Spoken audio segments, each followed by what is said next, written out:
Xabar 24 kanali o'z ishini boshladi. Bugun dasturimizda Tramp ma'lumotlar sizib chiqishdan g'azabda. O'zbekistonda hantavirus yuqtirganlar bormi?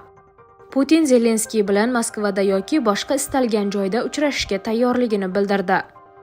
Eron AQShga yadroviy qurol ishlab chiqish bilan tahdid qildi. O'zingizni aldamang. Tez-tez hojatga chiqish, siyganda qiynalish, kechasi uxlay olmaslik. Bu oddiy shamollash emas, bu prostata muammosi. Agar bugun e'tibor bermasangiz, ertaga og'riq ham, asorat ham kuchayadi. Vulkan 100% tabiiy, kuchli tabobat inyomi. Prostata bezidagi yallig'lanishni kamaytiradi, siydik yo'lini tiklaydi, erkaklik quvvatini kuchaytiradi. Bir qaror hayotingizni o'zgartiradi. Sokin hayot kechirasiz yoki yana qiynalishda davom etasiz. Tanlov sizniki. Hoziroq qo'ng'iroq qiling va 30% chegirmaga ega bo'ling. Yetkazib berish O'zbekiston bo'ylab mutlaqo bepul. Tramp ma'lumotlar sizib chiqishdan g'azabda. AQSh Adliya vazirligi jurnalistlarga nisbatan surishtiruvlarni faollashtirdi. Qo'shma Shtatlar Adliya vazirligi Donald Tramp bosh prokuror vazifasini bajaruvchi Tod Blanshga Yaqin Sharqdagi mojaro haqida ma'lumotlar ommaviy axborot vositalariga sizib chiqqanida shaxsiy tartibda shikoyat qilganidan so'ng surishtiruvlarni kuchaytirdi. Bu haqda The Wall Street Journal oq uy mulozimlariga tayanib xabar berdi. Blansh milliy xavfsizlik mavzularida ishlagan jurnalistlarning hujjatlarini olish uchun sud orqali chaqiruv qog'ozlari yuborishga va'da bergan. Qayd etilishicha, Tramp ayniqsa uning mojaro boshlash qarori va ushbu qadamni o'ylash jarayonida maslahatchilari bergan tavsiyalari haqidagi maqolalar g'azablantirgan. Wall Street Journal nashrining o'zi ham 5-mart kuni Pentagon vakillari prezidentni Yaqin Sharqdagi uzoq davom etadigan mojaro xavflari haqida ogohlantirgani to'g'risidagi nashri sababli jurnalistlarning yozuvlarini taqdim etish talabi bilan chaqiruv qog'ozini olgan. Putin Zelenskiy bilan Moskvada yoki boshqa istalgan joyda uchrashishga tayyorligini bildirdi. Peskov uning aytishicha, Ukrainadagi urush istalgan payt to'xtashi mumkin agar Kiyev qaysi qarorni qabul qilish kerakligini bilsa.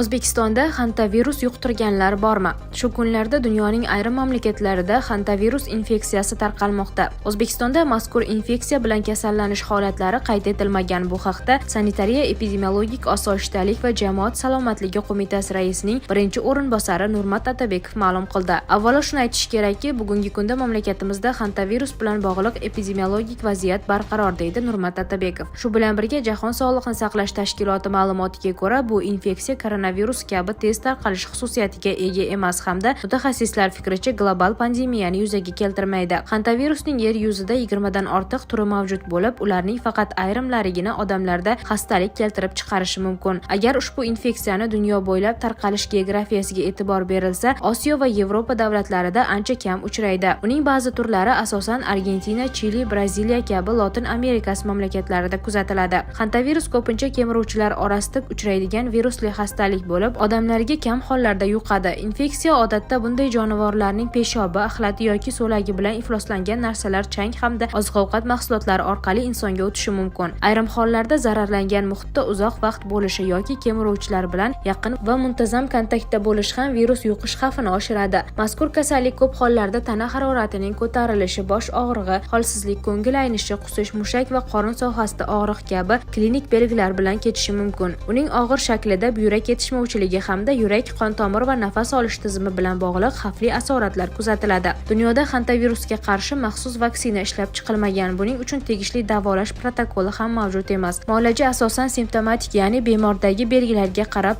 olib boriladi. O'zbekistonda hantavirus bilan kasallanish holatlari qayd etilmagan. Sanitariya epidemiologik osoyishtalik va jamoat salomatligi qo'mitasi tomonidan virusologik monitoring ishlari muntazam olib borilmoqda. Shunday bo'lsa-da, o'zbekistonliklarga bir nechta profilaktik choralarga amal qilish tavsiya etiladi. Jumladan, shaxsiy gigiyena qoidalariga rioya qilish, yashash va ish joylari ozodaligiga e'tibor qaratish, oziq-ovqat mahsulotlarini xavfsiz saqlash, meva va sabzavotlarni iste'mol qilishdan avval yaxshilab yuvish, kemiruvchilar chiqindilarini supurishdan avval namlab tozalash, omborxona va yopiq xonalarni muntazam shamollatish lozim. Endemik hududga borib kelganlar bu haqda oilaviy poliklinikaga xabar berishi lozim. Bildirilishicha, bugungi kunda mamlakatda epidemiologik vaziyatni barqaror saqlash hamda chetdan kirib kelishi mumkin bo'lgan kasalliklarning oldini olish maqsadida 53 ta chegara punktida doimiy nazorat yo'lga qo'yilgan. Eron AQShga yadroviy qurol ishlab chiqish bilan tahdid qildi. Eron hukumati agar AQSh tomonidan harbiy zarbalar qayta tiklansa, uranni qurol ishlab chiqarish uchun zarur bo'lgan 90% ko'rsatkichgacha boyitish bilan tahdid qildi. Bu haqda Eron parlamentining Milliy xavfsizlik va tashqi siyosat qo'mitasi vakili Ibrohim Rizoiy ma'lum qildi. Uning so'zlariga ko'ra, yadroviy dasturni qurollanish darajasiga ko'tarish masalasi tez orada parlamentda muhokama qilinadi. Bunday keskin bayonotlar AQSh prezidenti Donald Trampning Eron tomonidan ilgari surilgan so'nggi tinchlik taklifini mutlaqo qabul qilib bo'lmas deb rad etganidan so'ng yangray boshladi. Tramp hozirgi o't ochishni to'xtatish kelishuvining istiqbolini juda past baholab, sulhning saqlanib qolish imkoniyati bor yo'g'i 1% ekanini ta'kidlagan. Ayni paytda yadroviy zaxiralar masalasi muzokaralardagi eng asosiy to'siq bo'lib qolmoqda. Ma'lumotlarga ko'ra, Eron ixtiyorida 400 kilogramdan ortiq 60% gacha boyitilgan uran mavjud. Washington ushbu zaxiralarni zudlik bilan mamlakatdan olib chiqilishi yoki boyitish jarayoni kamida 20 yilga to'xtatilishini talab qilgan. AQSh rasmiylarining hisob-kitoblariga ko'ra, Tehron mavjud xomashyoni bor yo'g'i 2 hafta ichida qurol darajasiga yetkazish va bu zaxira 11 ta yadroviy jangovar kallak yaratish uchun yetarli bo'lishi mumkin. Isroil bosh vaziri Benyamin Netanyahu ham masalaga qat'iy munosabat bildirib, Eronning yadroviy salohiyati to'liq yo'q qilinmaguncha urushni tugagan deb hisoblab bo'lmasligini aytgan. Shu bilan birga mintaqada psixologik bosim ham kuchaygan. Isroil ommaviy axborot vositalari mahalliy fuqarolarning telefonlariga Eron nomidan tahdidli xabarlar kelayotgani, unda tungi osmonda quyoshni ko'rasiz deya yaqinlashib kelayotgan raketa hujumlariga ishora qilinayotganini haqida yozmoqda. Pokiston vositachiligida o'rnatilgan va 8-apreldan buyon amal qilayotgan vaqtinchalik tinchlik holati hozirda jiddiy xavf ostida turibdi.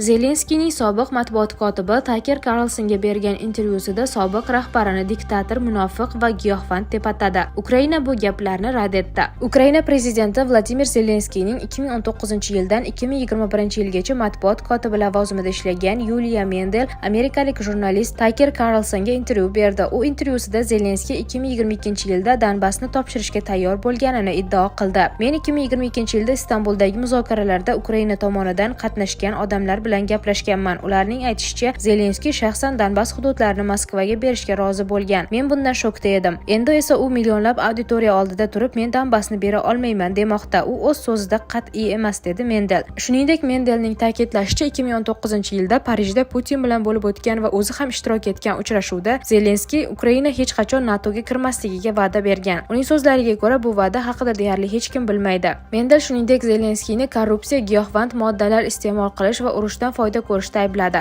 Intervyu e'lon qilinganidan so'ng Mendel Ukrainaning Mirotvoris sayti bazasiga Rossiyaparast shaxs sifatida kiritildi. Bunga sabab sifatida Rossiya tashviqotini tarqatish ko'rsatilgan. Bu xonim hech qanday muzokaralarda qatnashmagan, qarorlar qabul qilishda ishtirok etmagan, es-hushi joyida emas. Mendelning gaplari asossizdir deya Mendelning intervyusiga izoh bergan Ukraina prezidenti maslahatchisi Litvin.